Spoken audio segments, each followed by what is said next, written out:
Hello friends. So ಒಂದು ಮಾತು, ಯಾವತ್ತೂ ಅಷ್ಟೇ ನೀವು ನಗ್ತಿರುವಾಗ ನಿಮಗೆ ಮೋಸ ಮಾಡಿದವರು ನಗಾಡ್ತಾ ನಗಾಡ್ತಾ ಬದುಕ್ತಾ ಇರ್ತಾರಲ್ಲ, ಆ ಮೊಮೆಂಟ್ನ ಯಾವತ್ತೂ ಮರೆಯೋಕ್ಕೆ ಹೋಗ್ಬೇಡಿ.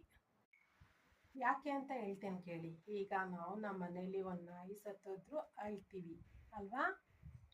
ಆಮೇಲೆ ನಾಯಿ ಸತ್ತೋದ್ರೆ ನಮ್ಗೆ 15-20 ದಿನ ಊಟ ಮಾಡೋಕ್ಕೂ ಮನ್ಸು ಬರಲ್ಲ. ಯಾಕಂದರೆ ನಾವು ಅಷ್ಟು ಪ್ರೀತಿ ಮಾಡಿರೋ ನಾಯಿ ಅದು ಹೆಂಗೆ ನಮ್ಮನ್ನು ಬಿಟ್ಟು ಸತ್ತೋಯ್ತು ಅಂತ ಅನಿಸುತ್ತೆ ಅಲ್ಲ. ಹಾಗಾದರೆ ಆ ಮನುಷ್ಯ ಅಷ್ಟು ಪ್ರೀತಿ ಮಾಡಿ ನಿಮ್ಮ ಜೊತೆ ಪ್ರೀತಿ ನಾಟಕ ಪ್ರೀತಿ ಮಾಡಿದ್ರ ಗೊತ್ತಿಲ್ಲ.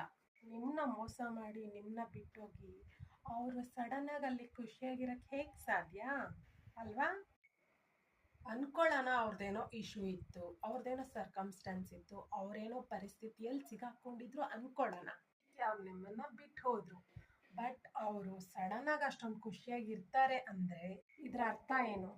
ಅಷ್ಟು ಬೇಗ ಅವರು ಮೂವ್ ಆನ್ ಆಗ್ಬಿಟ್ರ? ಅಷ್ಟು ಬೇಗ ಅವರು ಹೊರಗಡೆ ಬಂದ್ಬಿಟ್ರಾ? ಸೊ ಇಲ್ಲ, ಇಷ್ಟು ದಿನ ಮಾಡಿದ್ದು ನಾಟಕನೇನಾ? ಸೊ ನೀವು ಆ ಮೂಮೆಂಟ್ ಯಾವತ್ತು ನೋಡ್ತೀರಲ್ಲ, ಅವತ್ತು ನೀವು ದುಃಖನೇ ಪಡಬಾರ್ದು, ಅವತ್ತು ನೀವು ಖುಷಿ ಪಡಬೇಕು. ಯಾಕೆಂದರೆ ದೇವರು ನಿಮಗೆ ಕಣ್ಬಿಟ್ಟು ತೋರಿಸಿದ್ದಾನೆ. ಸೊ ಸರ್ಕಮ್ಸ್ಟೆನ್ಸ್ ಹೀಗಿದೆ, ಮೂವ್ ಆನ್ ಆಗೋ ಇದರಿಂದ ಅಂತ. ನೀನು ಡಿಸರ್ವ್ ಇಲ್ಲ ಈ ಕಣ್ಣೀರಿಗೆ ಅಂತ ಖುಷಿ ಆಗಬೇಕು. ನೀನು ಆಗ್ತಿರೋ